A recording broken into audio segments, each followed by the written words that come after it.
till I can't no more. I got the horses in the bag.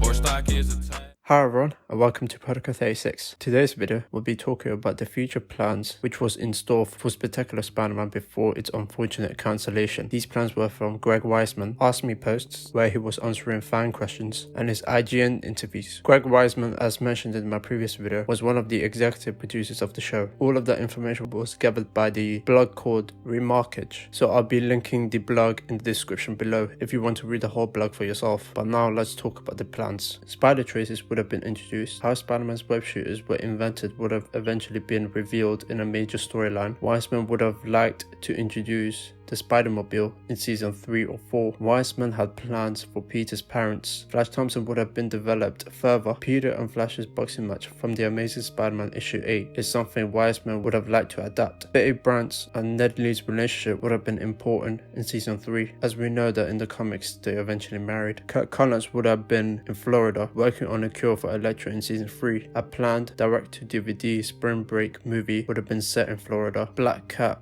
Felicia Hardy and Spider-Man's relationship would have been very fraught after they revealed that her father, the cat burglar Walter Hardy, killed Uncle Ben. Eddie Brock's placement in Ravencroft would have been featured in a season 3 storyline. The gene cleanser Peter used on Venom didn't actually affect Venom. The Goblin drug's inconclusive effect could have possibly created a more sympathetic public image for Norman in the wake of his outing as the Green Goblin. Norman mentoring Peter would have had long-term implications. Norman wouldn't have acquired government status or power in the short term. Plans involving Emily would have been executed in season 3 in the wake of Norman's absence. Due to Harry's doping, the high school football championship would have been under review in season 3. Roderick Kingsley likely has a twin brother. Roderick's first appearance in Spectacular Spider-Man issue 43 influenced a decision to make him a perfume company owner rather than a fashion designer. This decision was tied into long-term plans. Tombstone and Robbie Robertson's relationship would have been developed. Silver Sable would have eventually become more like Sable from the comics. Hammerhead's chauffeur was a specific character from the comics. Plans for Kraven were connected to John Jameson. Kraven's transformation would have been important in the long term. Calypso's character would have been explored further for new villains. Scorpion, Hobgoblin, Morbius were confirmed to be in season 3. By the end of season 2, the following civilian characters have been introduced: Morris Bench, Hobie Brown, Stan Carter, Matt Gargan, Cletus Cassidy, Roderick Kingsley,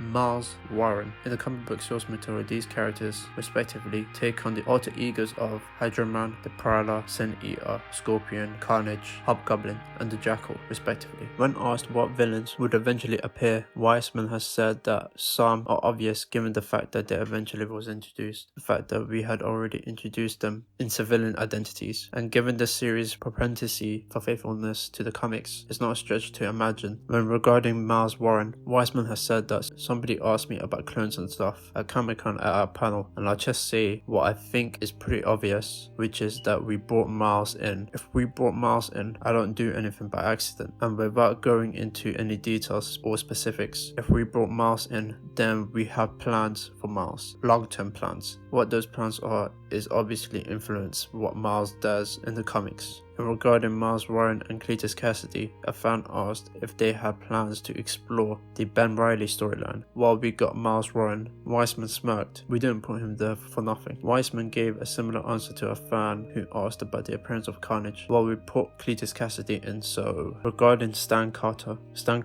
and Jean DeWolf have been hero characters, but you had an interesting little moment where Stan talks about wishing Spider-Man went further with his treatment of criminals. Was it fun to get that little hint at Stan's Sin Eater future in there? Weisman said, "Yeah, we're trying to play the characters consistent. As with many of our characters, we talked about this before. We extrapolate backwards. We know who they wind up being from the comics. Where did they start? So we know who Jean DeWolf is going to be down the road, and we know who Stan Carter is going to be. Crime Master would have possibly appeared in episodes following the gang war. With Mr. Negative, Weisman found the character appealing. For the series plans overall, Weisman would have liked to do a musical episode. The show would have featured a different variation of the Sinister Six each season. Weisman hoped to do 65 episodes that take Pete through his high school graduation and then continue to do DVDs telling his stories of his college years. And if you do your maths, that means that they would have done 5 seasons of the show, just being about Peter in high school. Some direct-to-DVD movies Weisman wanted to do included a spring break movie between season 2 and season 3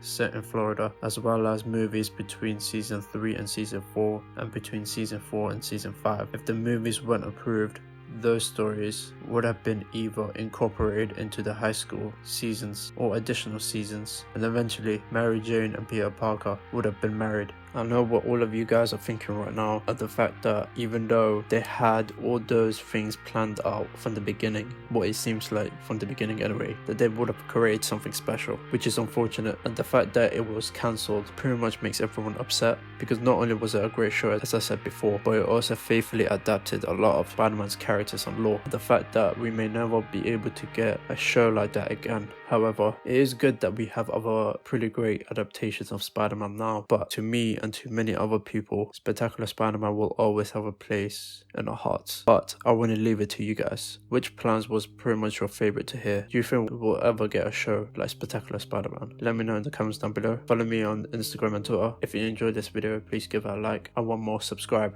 to begin Protocol 36.